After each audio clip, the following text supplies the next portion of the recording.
Bonjour à toutes et à tous, on se retrouve aujourd'hui avec Brasil Impérial, une nouvelle fois, mais cette fois pas pour une partie, on va se poser la question de Brasil est-il finalement un 4X ou pas? J'ai beaucoup vu quand Brasil est sorti parler de 4X, euh, alors que moi tout de suite j'ai vu que c'était un jeu qui ressemblait beaucoup à Scythe. Et Scythe, je crois pas que ce soit un 4X, mais il y a beaucoup de mécaniques qui ressemblent. On sent vraiment l'inspiration de cet excellent jeu de Jamie Stegmaier, l'auteur de Tapestry entre autres.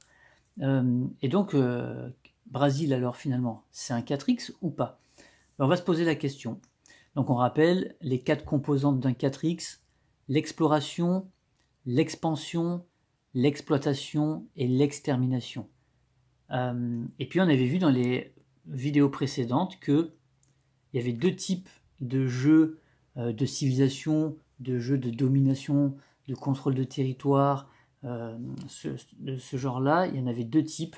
C'était ceux qui proposaient un plateau de jeu et ceux qui proposaient des tuiles. Et on s'était peut-être dit que en général, quand c'est proposé un plateau de jeu, il y avait rarement de l'exploration parce qu'on connaissait le plateau. Brasil, lui, il propose des tuiles, puisqu'on a différentes configurations.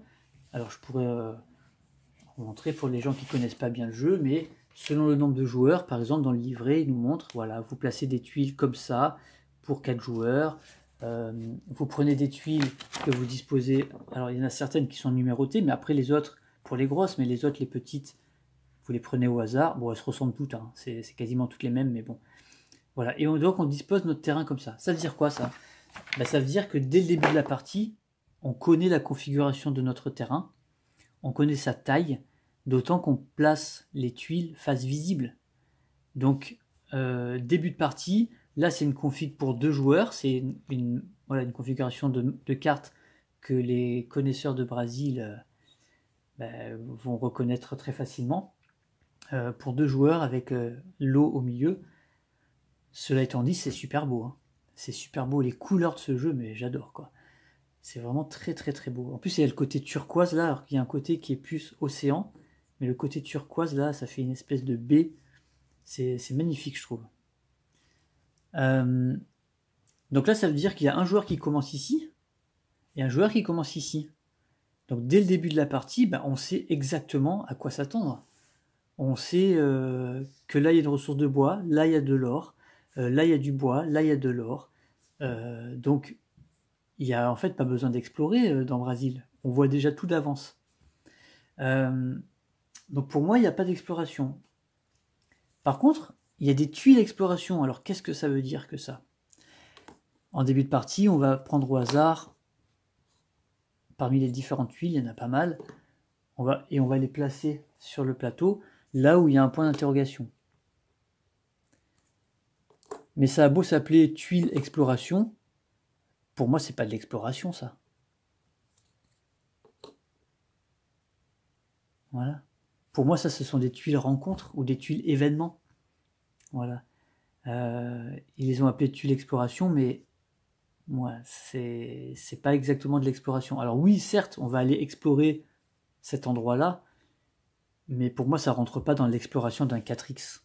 Voilà. Ça, c'est une tuile rencontre. Quand on va là, il se passe quelque chose. Ou une tuile événement. Quand on va là, il se passe quelque chose. Parfois, c'est positif, parfois, c'est moins positif. C'est rarement négatif, hein. C'est même, je crois, jamais négatif. Mais parfois, c'est des ennemis à vaincre. Par exemple, là, c'est quoi? C'est une espèce inconnue. Donc, on fait la découverte d'une espèce inconnue, ok, qui va nous rapporter des points. Ici, on a des choses qui vont nous donner des bonus. Pareil, on trouve des bonus, parfois on trouve des ressources, etc. Et parfois, ça déclenche un combat. Je ne sais pas si on va tomber sur un avec les banderas. Voilà, il y en a là. Et là, ça déclenche un combat. Ok? Donc ça, ce sont des tuiles rencontres ou événements, si vous voulez. Mais tuiles rencontres, je trouve que ça va bien. Voilà. Les tuiles du plateau sont placées face visible. Il n'y a pas d'exploration dans Brasil. Voilà. Éventuellement, s'ils avaient voulu, ils auraient mis, je ne sais pas, ces tuiles-là face cachée. Bon, là, elles sont recto verso. Mais ils auraient mis des tuiles face cachée qu'on aurait découvert au fur et à mesure de la partie, mais là c'est pas du tout le cas. Donc le premier Rx déjà du 4X, bah, il tombe à l'eau, hein. Donc Brasil ne sera pas un 4X. Mais qu'en est-il des autres X? L'expansion, est-ce que dans Brasil on étend ces territoires? Alors là on peut dire que oui, parce que on commence ici, on va au fur et à mesure construire des bâtiments. Donc on va construire par exemple un champ de canne à sucre, on va le mettre ici. On va construire une ferme ici, c'est toujours adjacent, donc on va s'étendre vraiment, on va progresser sur la map.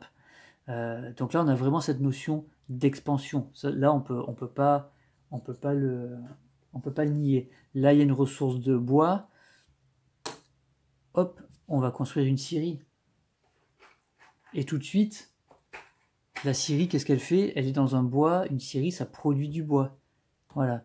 Donc là, on a bien de l'exploitation de ressources.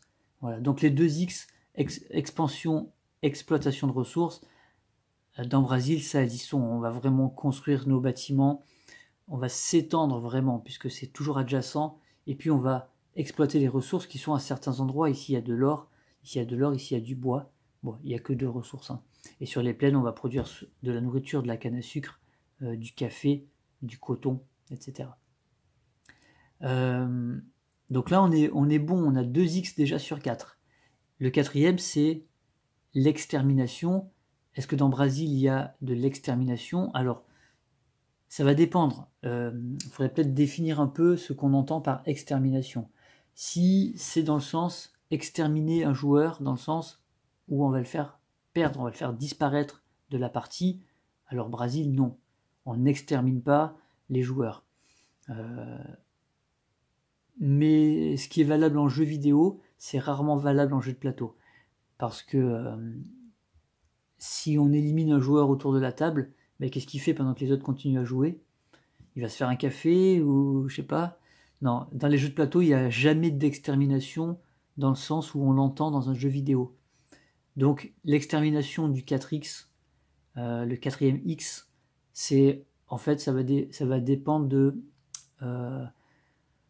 c'est en fait si est-ce qu'on peut combattre un autre joueur, est-ce qu'on peut éliminer ses armées, ses unités, voilà. Et donc dans ces cas-là, oui, Brasil, on peut exterminer les unités adverses, mais on ne pourra pas exterminer un joueur complètement, dans le sens qu'on ne peut pas attaquer et conquérir sa capitale.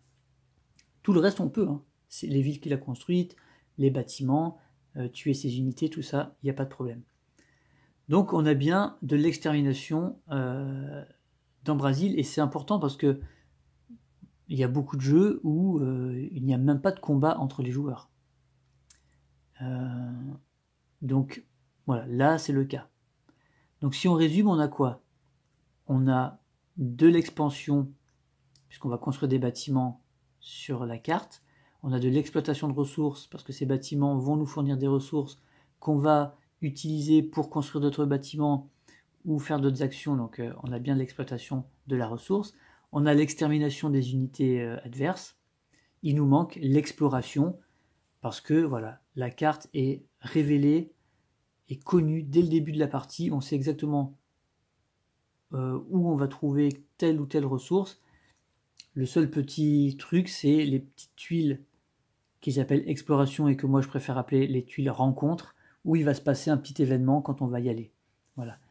Mais c'est tout. Voilà. Sinon, on n'a pas besoin d'explorer la carte de Brasil avant de pouvoir s'y déployer.